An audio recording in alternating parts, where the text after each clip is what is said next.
Hello, everyone. My name is Alexander Ermenkov. Today is 11th of January, 2023, and I'm continuing my series, Daily Reality with Alex. These are series that I started in 2023, but since I'm really willing, and there are so many things that are coming into my own personal reality and that are helping me to form my future, to form my existence. And that's why I'm willing to continue this series even in 2024, whenever there are strong impressions that are coming upon me and that are really helping me to form what we as humanity are and how I am experiencing my existence. And today's topic is reality of existence. It is one of the fundamental questions towards which we usually don't give a lot of thought, because from the moment we are coming into this realm, we are already into this existence and we take it as granted. I remember when I was a student, maybe second, third, I mean, I was very young, 10 or 12 years old, for example. And during history, we were studying the history of the Thracian people that were living in the area of Greece where today is Bulgaria. And before Christianity came in the Western civilization, the Thraces were always crying when a baby was born into this realm, and they were happy when the human beings were leaving this realm, when they were dying. So everything that I learned as a 12-year-old person was totally in reverse of what I was taught that an existence is. And what I realized from then on forward, and it was really pinned into my subconscious brain, that maybe there is something more to existence than just to exist. Why all these people of old were so stupid to not think about reality as the modern 21st century person is thinking, that existence is everything. We as humanity are willing to do whatever it takes when it comes to existential threats. We are really in a situation where we can commit all evil, everything that is not beneficial for others, if we are put towards the wall of an existential threats. And of course, we all can say, well, Alex, haven't you learned into biology, into history, into social studies, that the human beings and all nature is created to preserve the existence? This is why we are here, to exist and to do whatever it takes, but to preserve this existence. Even the way as we as human beings are going into borning our children, this is subconscious way in which we are trying to preserve the existence.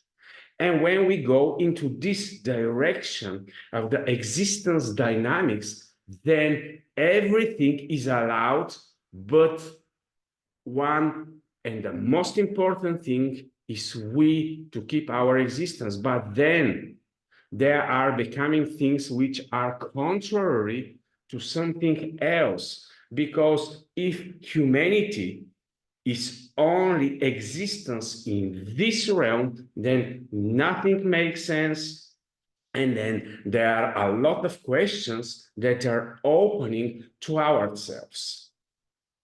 That's why when I decided long term to explore these topics, and from this moment when I heard that people were crying when human beings were coming into the existence and were happy when they are living the existence, then long-term into my reality, a lot of situations happened so that in the moment that I'm in now, for me, the existence in this realm is not the most important thing. And what is the contrary of the existence in this realm? It is the so-called beyond.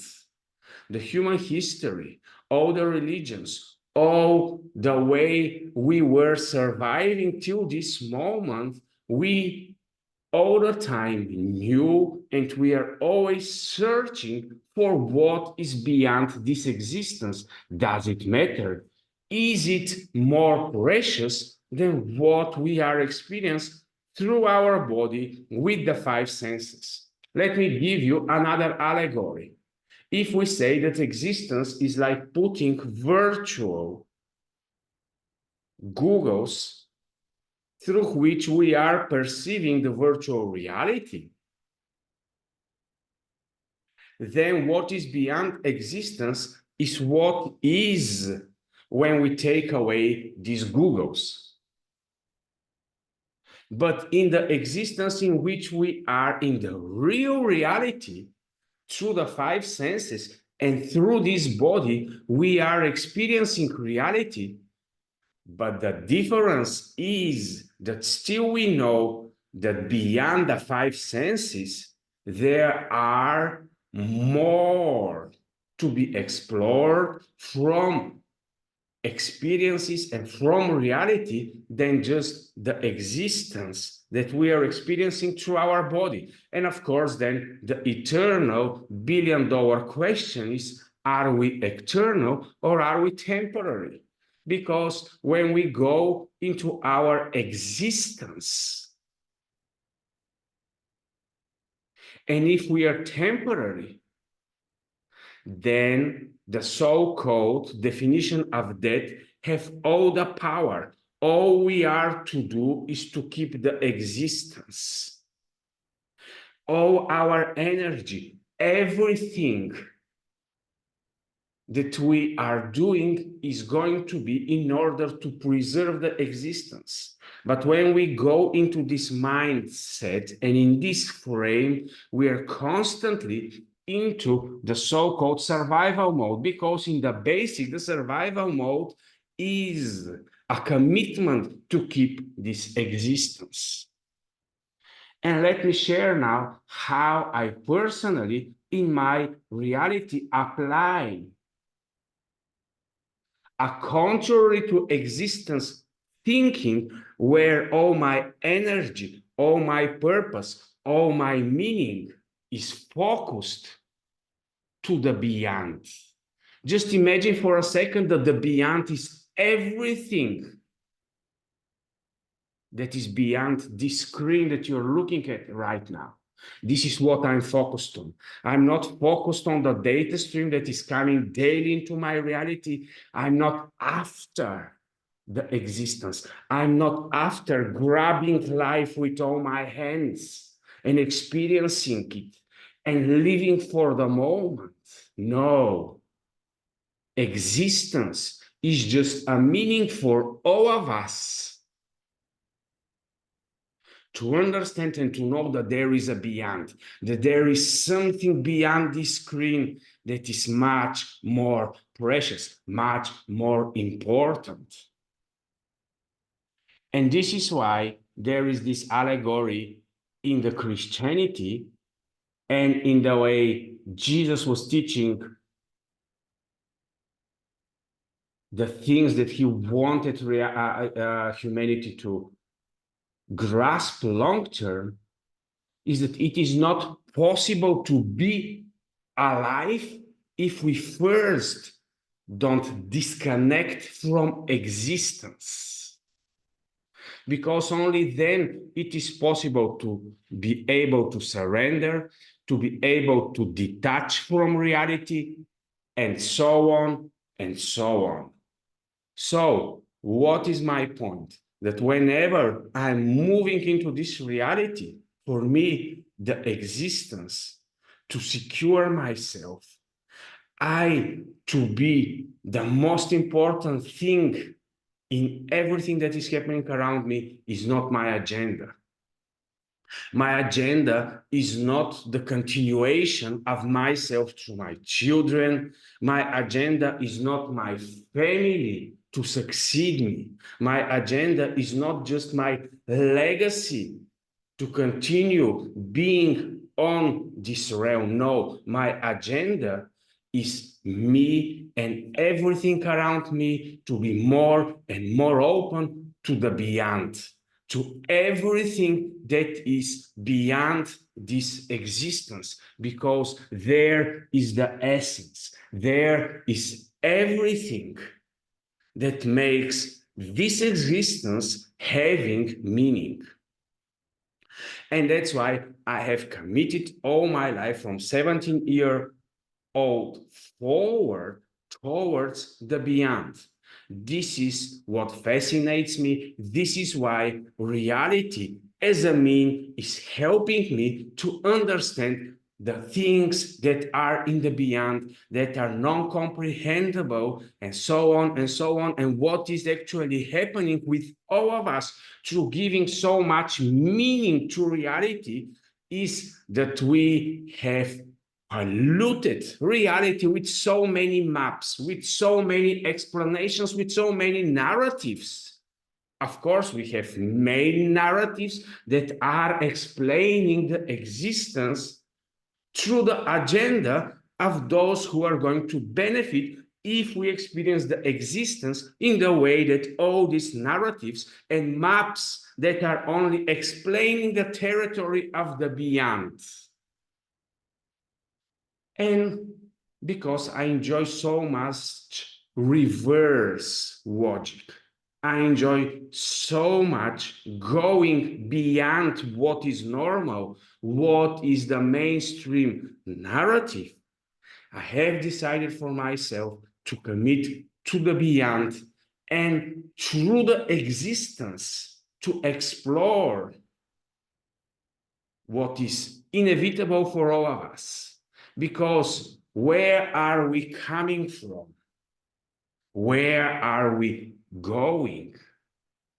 If we are coming from the beyond into the existence and are going back into the big beyond, then this 60, 70, 80, 90, 100 years of living and experiencing this existence is just a glimpse of us being able to understand and to experience paradoxically more of the beyond. So this is how I view existence. This is why every day, every minute, every second, I'm not living for the present moment. I'm not living for experiencing, but I'm living for this transmutation and this transformation towards understanding eternity, towards grasping the beyond. And then, if we look into this small existence of the screen from the perspective of the broad beyond, only then we can create lasting change, lasting opportunities, lasting impact into this existence, because then we know that the focus of everything that is happening in our dailies is about the beyond. And this is why for me it's very important to be in a surrender mode, to be in a detachment, because I experience this existence as though I have already died years ago. And now every precious moment that I have, I use it not for myself in order to have, to own, to conquer, to ask, to prove, to defend. No, I use every second now for exploration, preparation, and giving all my energy that is anyhow coming from the beyond into this existence back to what is beyond our five sense experiences. Only then it's easy for us to move through this reality, to understand it, to use it in the right way as it was purposed for us to be. Just a meaning, just a tool, just a technology for all of us in order to know how to draw from the source of everything into this existence. And this was a small part through which I was just willing to explain you how I'm personally applying the existence fundamental into my own personal reality. I just use it as a tool towards the eternal, towards the beyond, towards knowing the one that is the creator of everything, the one that is the source. And of course, I'm not willing to go into specifics because there are so many things that all of us can know and understand. I was just willing to give you an anchor. Where is the balance between existence and the so-called non-existence? Or, as I call it, what is after and what was before? Or, as a lot of people has described, as the great beyond. So, thank you for watching. Enjoy your existence. Use it wisely and be happy in ruling your own daily reality. Bye-bye.